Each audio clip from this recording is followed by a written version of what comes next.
नमस्कार, मैं राहुल कठेरिया। भारत के केंद्रीय बैंक यानी कि रिजर्व बैंक ऑफ इंडिया ने देश के सभी सरकारी बैंकों, देश के सभी प्राइवेट बैंकों और देश के सभी फाइनेंस कंपनियों के ऊपर नकेल कस दी है। आखिर ये नकेल क्यों कसी है, ये इसका कारण क्या है, ये हम समझने की कोशिश करते हैं। आखिर मामला क्या है? मामला ये है कि मान लीजिए आपने किसी भी सरकारी बैंक, किसी भी प्राइवेट बैंक या किसी भी प्राइवेट फाइनेंस कंपनी से आपने लोन लिया है और लोन लेने के बाद कुछ समय तक तो आपने मान लीजिए कि उसकी किस्तें टाइम पर चुका दी, लेकिन कुछ समय के बाद आपने उसकी किस्तों को, लोन की किस्तों को टाइम पे नहीं आप चुका पाए। तो ऐसी कंडीशन में क्या होता है, लोन की वसूली के लिए ये सभी लोग क्या करते हैं, सभी प्राइवेट और सरकारी और फाइनेंस कंपनियां, ये सभी बैंकें क्या करती हैं कि अपने यहाँ लोन वसूली के लिए एजेंट रखती हैं। और इन एजेंटों का क्या काम होता है कि जिन लोगों ने लोन लिया है, अगर वो टाइम से लोन नहीं चुका पा रहे हैं तो उनसे लोन की वसूली करना, रिकवरी करना। यही मामला सब गड़बड़ हो गया है। अब गड़बड़ क्या हुआ है ये आप समझिएगा। जब कोई व्यक्ति, मान लीजिए आपने टाइम से किस्त नहीं चुका पाई, बैंक ने आपको सूचना दी, आपने कहा हम अगले महीने भैया किस्त भरेंगे। अब ये प्राइवेट फाइनेंस कंपनियां, ये लोग क्या करते हैं, इनके एजेंट क्या करते हैं बैंकों के, ये आपके पास आएंगे। इन्होंने कहा भैया किस्त दीजिए, आपने कहा हम अगले महीने दे पाएंगे या 2 महीने बाद दे पाएंगे, अभी मेरे पास नहीं है। तो ऐसी कंडीशन में ये सभी बैंकों के एजेंट या प्राइवेट फाइनेंस कंपनियों के एजेंट क्या करते हैं, लोन लेने वाले व्यक्ति के साथ बदतमीजी करते हैं।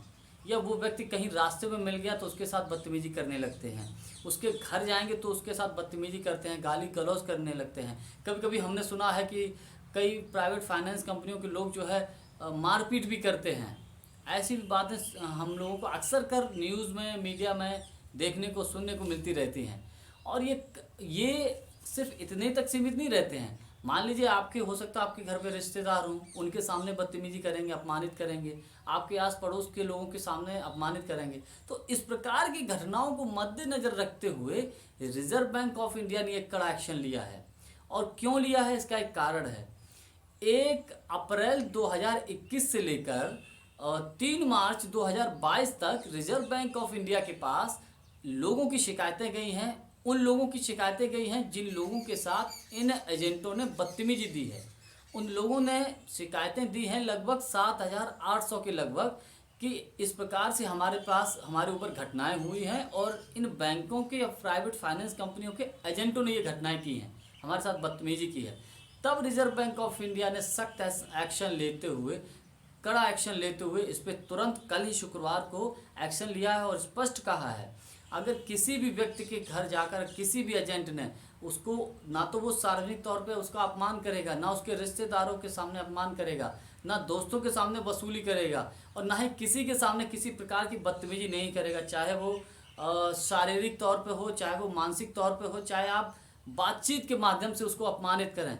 तो ऐसा किसी भी प्रकार की कोई एजेंट हरकत ना दे जिससे कि उसको सार्वजनिक तौर पर अपमानित होना पड़े, अपने रिश्तेदारों के सामने अपमानित होना पड़े, लोगों के सामने अपमानित होना पड़े। इस प्रकार से कोई भी बैंक या कोई भी प्राइवेट फाइनेंस कंपनी अपने एजेंटों के माध्यम से लोन लेने वाले व्यक्तियों के खिलाफ इस प्रकार की हरकतें ना दें। ये रिजर्व बैंक ऑफ इंडिया ने स्पष्ट निर्देश दिया है कल। और अगर ऐसा कोई भी फाइनेंस कंपनी का एजेंट या कोई बैंक का एजेंट ऐसा करता है तो उसके खिलाफ सख्त से सख्त कार्रवाई होगी। मैं ये नहीं कहता हूँ कि आप लोन की वसूली मत करिए, लेकिन उसका एक सिस्टम होता है, हर व्यक्ति का अपना एक सम्मान होता है। अक्सर कर ये ऐसा हम लोग देखते हैं अपने आसपास, गांव में, शहरों में, कस्बों में, कि लोन वसूली के जो एजेंट होते हैं यकीनन वास्तविक बहुत बदतमीजी देते हैं लोगों के साथ। तो कहने का तात्पर्य यह है कि अगर ऐसा लोग करते हैं तो उनके खिलाफ सख्त से सख्त कार्रवाई होगी। और हो सकता है कि उन बैंकों का या उन प्राइवेट फाइनेंस कंपनियों का जो लोन देने वाला जो लाइसेंस होता है रिजर्व बैंक ऑफ इंडिया से, वो लाइसेंस को ही निरस्त कर दिया जाए। वीडियो यदि आपको हमारा अच्छा लगा हो तो इसको लाइक कर दीजिएगा, शेयर कर दीजिएगा और चैनल को सब्सक्राइब जरूर कर दीजिएगा। धन्यवाद, नमस्कार।